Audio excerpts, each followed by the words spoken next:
A lot of drug users want to give up drugs, and they always seek advice on how to. Sometimes the people we walk past every day are fighting battles we never see. Behind the faces in the market, the laughter of youth, and the silence of forgotten alleys are stories that need to be heard. This is not just about drugs, it's about dignity. It's about people who are still human but are left behind. We call him Baaba, not his real name, but his pain, his struggle, and his desire to change are very real. Once a hardworking youth, assisting his brother at a shoe shop in the market, everything changed with a single mistake. He was caught sleeping in the shop, tired, unwell, but misunderstood. His brother sent him away. Kwastoma suna zuwa gurina, ni kuma ina yin bacci. Ba na ji da kwastoma. Da ya tashi, da ya fahimci cewa ni ina yin bacci a shago, ya fito ya same ni a cikin bainar nasu, sai ce zagi na, ni ko ba zan iya ramawa ba, yana mun faɗan nan. To ni raina ya ɓaci, na tashi na tafi, ya ce shi bai kore ni a shago ba, amma in har na yadda na tafi da kaina, in tabbatar da har duniya ta naɗe da ya ba zan ƙara dawowa shagonsa. Baaba doesn't just want pity. He wants purpose, a job, a second chance, a place in the world where he isn't just seen as an addict, but as a person trying to rebuild. Tabbas, ina so in daina shan wannan. Da a ce ina da kamillallen abin da nake yi, na kama ni irin na iya kasuwanci. Ni kamar yadda na zauna tare da yayan nawa, na koyi abubuwa da dama na kasuwanci, na iya kasuwanci. Akwai har yanzu in zan dawo in ci gaba da irin wannan kasuwancin na san komai zai dawo daidai. Gaskiya ba ni da sana'ar da nake, gaskiya riga ne. Pharmacist Victor Saratu Stefanos, a pharmacist at the Medical Assisted Treatment Unit in Gombe State Specialist Hospital, explains how drug use often begins in ways we don't expect. Well, there are a lot of reasons people misuse drugs. There are some that got exposed to such medications from a doctor. They have a prescription, but they use it for such a long time that they develop dependence on it. And then there are some that go into use for pleasure because of peer pressure. They are with friends and their friends use them and they go into use. And there are some that also go into use because they feel lonely and they can't cope with the situation, maybe trauma or feeling inadequate, insufficient, and then they have this solace in substance use. Some were exposed by accident. Others turned to drugs to escape loneliness, emotional wounds, or the weight of hardship.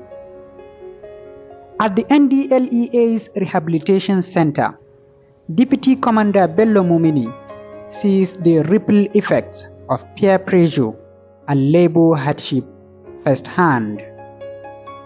What usually do they tell you that prompt them into using or misusing drugs? Well, some of them is a mistake, it's peer group influence. Some want to show that yes, they have come of age in the society. Some is freedom and being, what will I say, pampered by the family. They have money to while away and what have you. So it takes them to drugs. Only few that you see they enter into drugs maybe through the kind of work that they are into, like wheelbarrow pushers in the market, like bricklayers and this in the construction site, like loaders and offloaders of truck in the market or the park. They take certain drugs in order to enhance their performance. And again, in the villages and what have you, farmers also used to take certain kind of substance in order to boost their performance, to weed the farm very well for higher yield. But many eventually come back, not to hide, but to heal. According to both pharmacist Istifanos and Commander Mumini, people often walk into their units voluntarily saying, "Please, I want to stop." They come for help, not punishment, and what they need most is support. A lot of drug users want to give up drugs, and they always seek advice on how to. And most of them come by themselves. They'll say, okay, I'm a family man, I have been using these substances, but I've seen that it's affecting me, it's not good, and I want to stop. And most of them that have brought themselves, they came themselves, their motivation is very high, and we've not had any case with them so far. There are stages of recovery. Let's say pre-contemplation, contemplation, preparation, action. First is contemplating. Is he to live or not to live? Then later on he decided he wanted. Then after coming that decision, he now jumped into action then to come to rehabilitation, to get rehabilitation. So what do you do to them? Of course, it's counseling. You talk to the mind, you do counseling. After counseling, there are so many counseling methods, different ways of counseling. You talk to them, you talk to their heart, you understand their own problem. How did they start getting into drugs? You now, together with him, his input is more important. With all this, where did the problem begin? Wato abu ne da ya shafi tarbiyya, shi kuma tarbiyya abu ne da ya haɗa ko ya shafi gaba ɗaya rayuwa. Amma kacokan ya fi ta'allaka ko ya fi ɗauruwa, nauyi mai nauyi ya fi ɗauruwa akan uwa. Wato uwa ita ce kusan kaman ginshiƙi ko kuma tushe na tarbiyyan ‘ya'ya. Duk wanda ka gan shi a kimtse a alkince, uwa ce ta yi aiki. So uba yana taimakawa, amma kashi mai tsoka an fi samu daga wurin uwa na tarbiyya.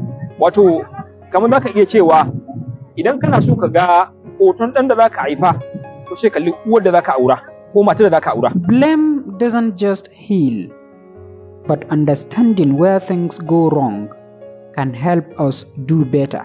To al'umma suna da rawar da su taka. Shi tarbiyya ba na mutum ɗaya bane. Domin ɗana zai iya ƙin ya yi mummunan abu a gabana, zai iya a gaban uban wani. So a ɗauka cewa ɗa na kowa ne, domin da ɗa da dukiya ba a musu mugunta. Idan ka kimtsa ɗa na kowa, in kimtsa shi, zai amfani kanshi, zai amfani da al'umma. Haka kuma idan ka kyale shi, zai zama barazana ga kowa. These drug users, to me, I consider them in two camps. There are those dealers that used to sell them, and there are consumers. Our youth who used to over-consume, that even affects their life and affect their attitude, which transform to the entire society. But as well, I see them as also human beings. They are our youth, our people, they are our relatives that need not to be stigmatized and discriminated. The young people, we are the heartbeat of this nation. But how can we rise when our brothers and sisters are sinking in silence? Drug use is not a death sentence, it is a call for help. Let's lead with compassion, not judgment. Today, more voices are rising, calling not for condemnation, but for compassion. On our campuses, many students are silently battling drug challenges, not because they are weak, but because they feel alone. It is time to break their silence. We must create safe spaces where healing and not stigma is the standard. This war against drug abuse cannot be fought by NDLA alone. It's a kind of pandemic. All good hands must be on deck in order to fight the scourge of drug abuse in Nigeria and in our communities and society. That is the fact. Please, whenever we come across somebody who uses substances, let's learn to see the people first before we see the drugs. Substance use is not a moral deficit. No, it's a mental disorder. It's a disease. So, and when it affects one person, it affects all of us. So for us to have a larger and healthy community and society, let's learn to support those who use substances. No single voice can fix this alone, but together, as parents, as teachers, as leaders, as youth, we can reduce the harm. Let's give people like Baaba the hope they need. Let's offer understanding instead of judgment. Let's embrace, not exclude, because no matter their past, they are still human.